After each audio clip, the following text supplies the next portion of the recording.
The movie unfolds in the year 2071 in the city of Moscow. The surroundings depict how the planet Earth has greatly suffered from the intergalactic war fueled by Cherno, an evil scientist who dreams of conquering the entire universe. He is regarded as the most dangerous prisoner, turning his experiments as weapons that threaten lives. 20 years after the war, the humans, also known as Earthlings, still face hardships and struggle to sustain their basic needs. Anton, a young male Earthling, waits in a long line of humans to refill his water supply when a mysterious figure from the shadows intentionally manipulates a metal pole to collapse from behind him. Anton manages to evade the falling pole, but it creates a commotion in the area. The humans in line stare at him in dismay, accusing him of being plagued by bad luck out of the annoyance at the continuous accidents involving him. Meanwhile, the mysterious figure who turns out to be Cherno's daughter, Valia, reports back to her father in his gigantic spaceship-turned-prison. Valia's consistent failed attempts to stimulate Anton's DNA upsets Cherno. His latest invention, called the protogene, a combination of unique cells, is about to run out. The last remaining protogene is revealed to be within Anton's DNA, and it serves as the only key to his freedom. As a result, Cherno continually pressures her to keep on pursuing Anton and kill him for good, to which Valia feels heavily burdened. While Cherno's prison resides in the Earth's deep underground, another huge spaceship hovers right above it inside the city. This spaceship is displayed as a dandelion-shaped stadium that caters to a high-risk flying sport known as Cosmoball. In this sport, intergalactic teams of 4 must kick the destructive ball of energy called Wave Eater 5 times to open their opposing team's goal and score a point. 3 gifted humans, Fan, Natasha, and Pelly, make up the Team Earthlings, in which they all skillfully strike their opponent's goal open amidst being outnumbered. The game is broadcasted everywhere above the skies of the Earth in big holographic scenes, serving as the humans' greatest source of entertainment. On the contrary, Anton is frustrated at the impact brought by Cosmoball to the humans. He calls them out for being too immersed in a game when there are far better things to focus on, such as getting a job and dealing with hunger. Back in the stadium, the Earthlings and their current opponent, the Ferocious, both succeed at opening their opposing goal zones. Stan, a star player of the Ferocious, strikes a goal and they take the lead against the Earthlings by 1. In fact, the Wave Eater is one of Cherno's inventions.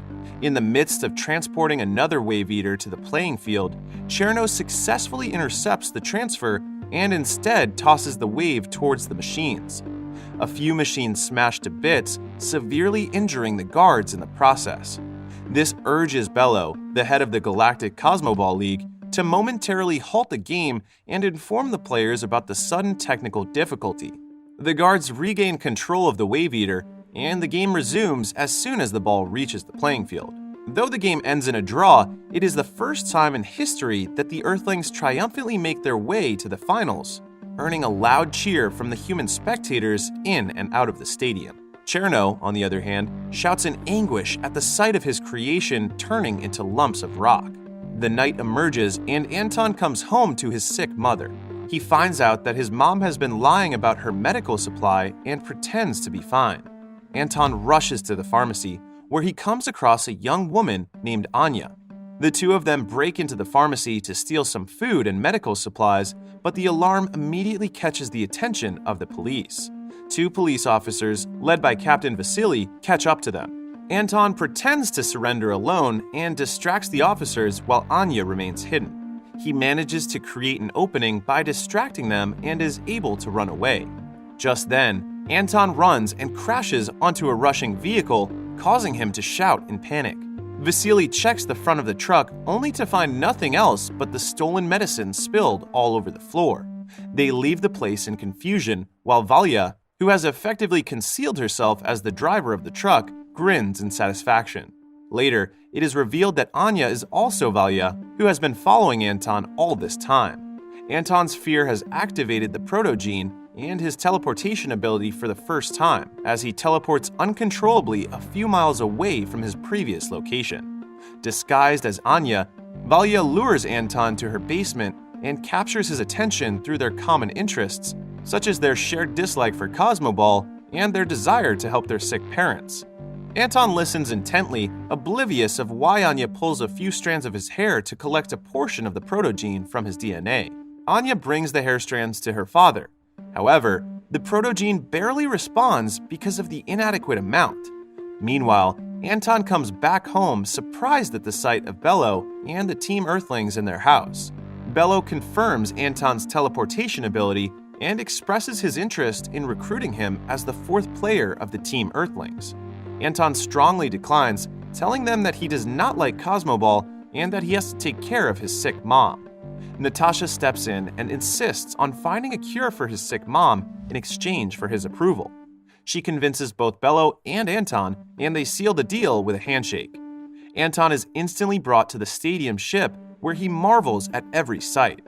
During his checkup, Bello takes a sample of Anton's genetic material in order to generate his very own Sputnik, a droid that will serve as his gear and buddy during the games. Everyone from Team Earthling owns a Sputnik that caters to their respective body composition. Anton slightly struggles in the first few minutes of training, but does not take long to control his teleportation abilities. He adjusts to the abilities quickly enough for Bello and the Team Earthlings to observe a situation that they have never encountered. Deep in thought, Bello instructs Anton to play for the first 2 games the next day and resume his training afterwards.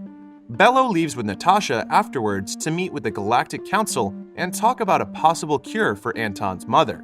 The Council displays their contempt in the thought of helping Anton and his mother's intergalactic infection, but Bello firmly insists on going by the deal.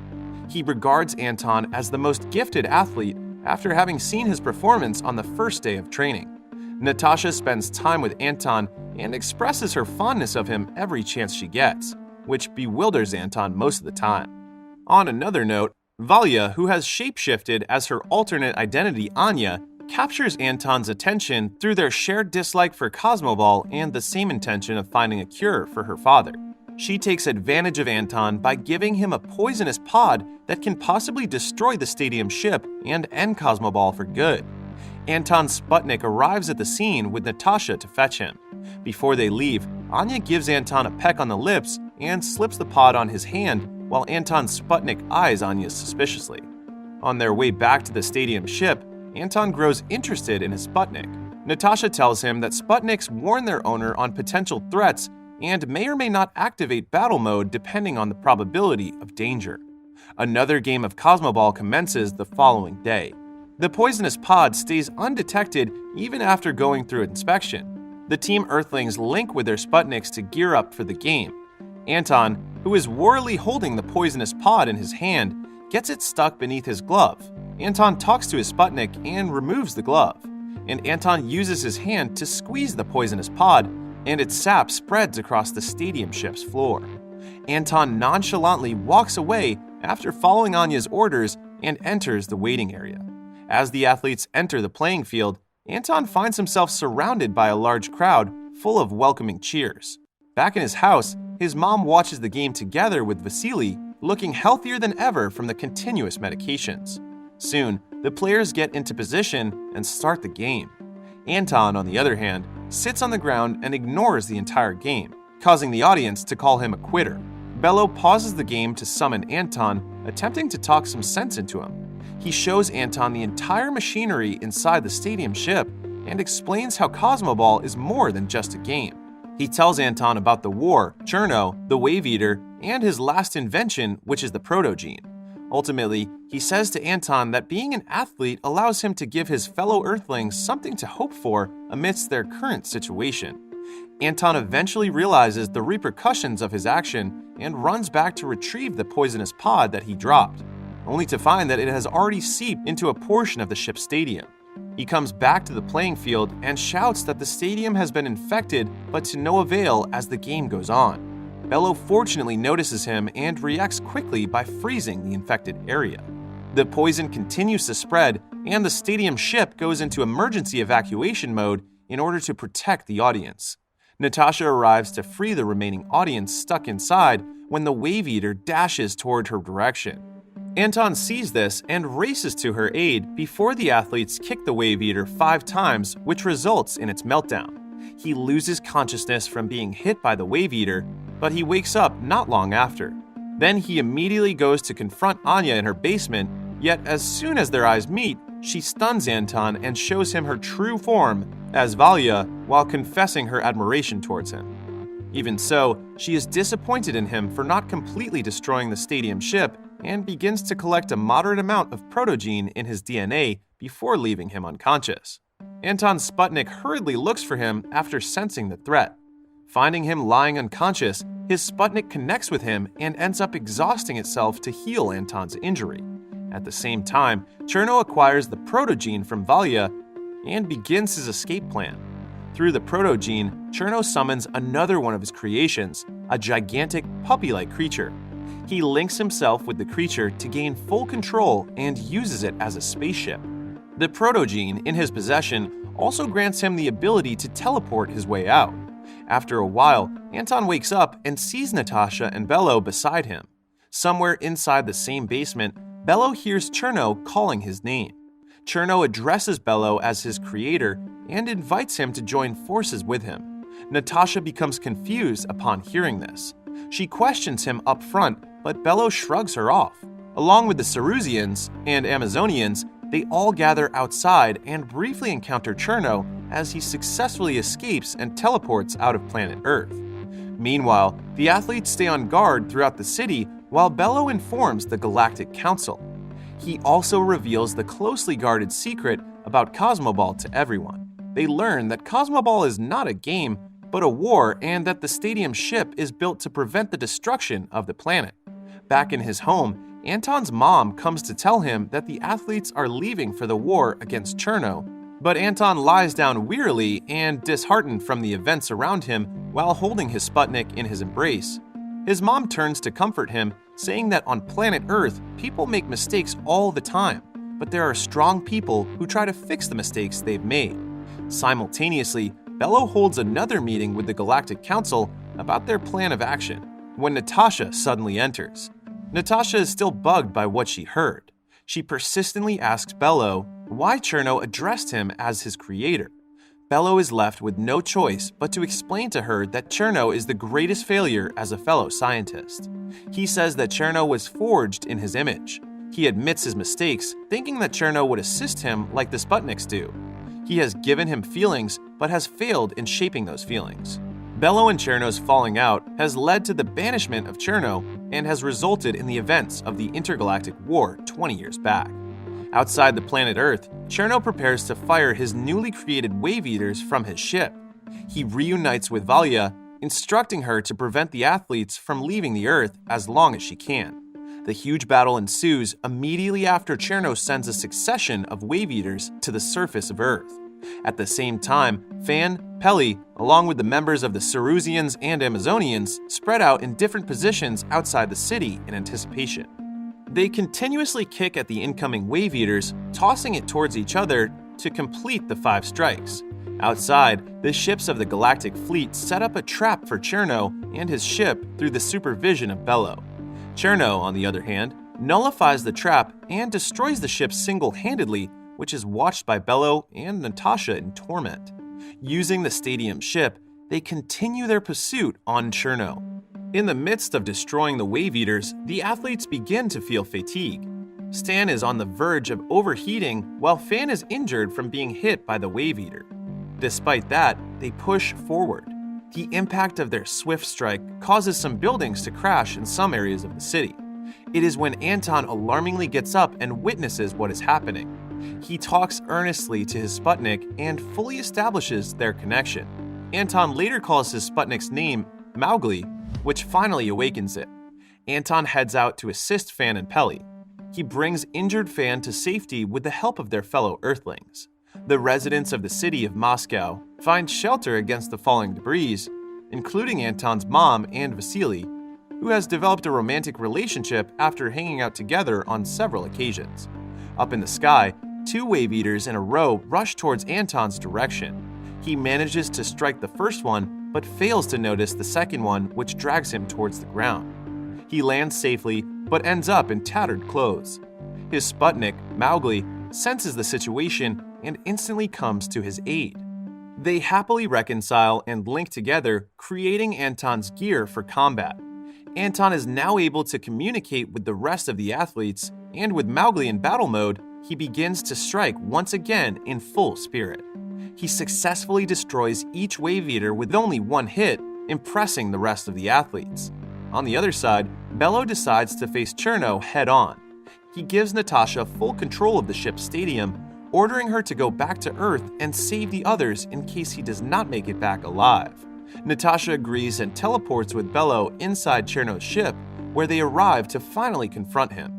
Bello later shows his true form while facing Cherno. They shortly catch up on the 20-year gap, and immediately after, their battle transpires. Cherno sneaks an attack towards Bello, but they quickly catch on. In response, Natasha teleports right in front of Cherno to kick him, but Valya interrupts her. Natasha evades Valya's attack and teleports away. However, Valya captures and stuns her instantly. Cherno aggressively charges at Bello, gloating that he has gotten much stronger than him despite being his creation. Meanwhile, Anton successfully teleports on the Earth's moon with Mowgli, witnessing the moon's sorry state. Mowgli's alarm activates, sensing danger nearby. They head towards the area straight away while thinking of Natasha and Bello.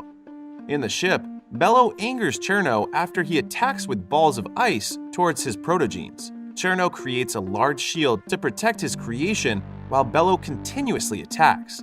Bello slips up a ball of ice right above the shield where he directly hits Cherno.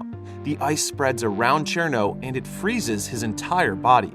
When Bello's constant attacks break the shield and almost freeze Cherno's entire creation of protogenes, Valya shapeshifts to Natasha's form and stuns him.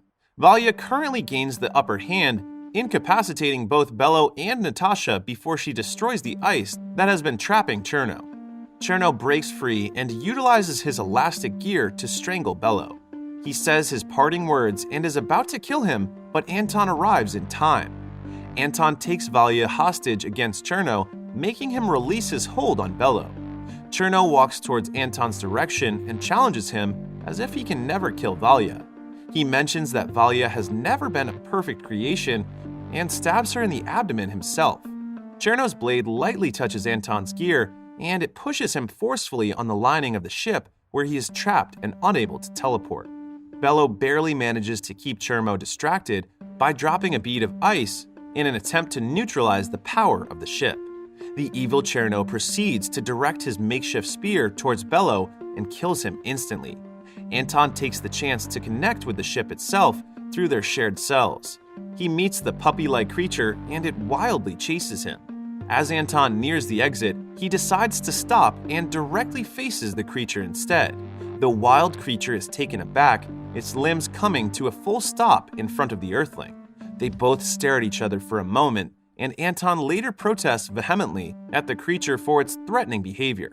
It roars at him in reply before it senses their connection. Pushing further, Anton calms the creature by lightly touching its head. Soon enough, he successfully establishes trust with the creature, enabling him to break free of the lining of the ship. Furthermore, the creature grows fond of Anton, which ultimately destroys its connection from Cherno. Cherno tries to resist and exclaims that he is the master, but the creature no longer listens to him. He is mercilessly ejected out of the ship and tossed onto a massive ball of hot gas where he melts to death. Natasha regains control of her body after being released from the trap. Anton teleports back to her and together they return to Earth. On Earth, the citizens have grown tired of hiding. They become determined to survive and gather to fight for humanity. Through Valya's lead, they go to position, ready to fight the Wave Eaters coming their way, when all suddenly stop and stay in place after Cherno's defeat. Claiming their victory, the residents of the city of Moscow cheer out loud. After some time, the city is brought to better shape under the leadership of Natasha. The energy from the remaining Wave Eaters has been harnessed to restore and improve the way of life on Earth. In her speech, she stresses that it is the time for Earthlings to live, not just arrive. It is broadcasted all over the planet, with everyone honoring Bello's sacrifice. The movie concludes with the Team Earthlings reuniting after Natasha's speech along with Anton's mom, new stepdad Vasily, Mowgli, and the creature who he now calls Kid.